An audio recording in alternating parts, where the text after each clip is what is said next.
مرحبا بكم في سلسلة تعلم تكوين المقاطع الصوتية في اللغة الكورية. يمكن أن نجد أيضا تشكيلات أخرى حيث نجد الحرف الساكن الأولية 기억, مع الحرف المتحرك الوسطي،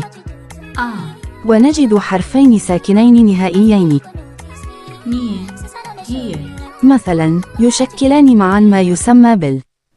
기호 받침, كالمثال التالي: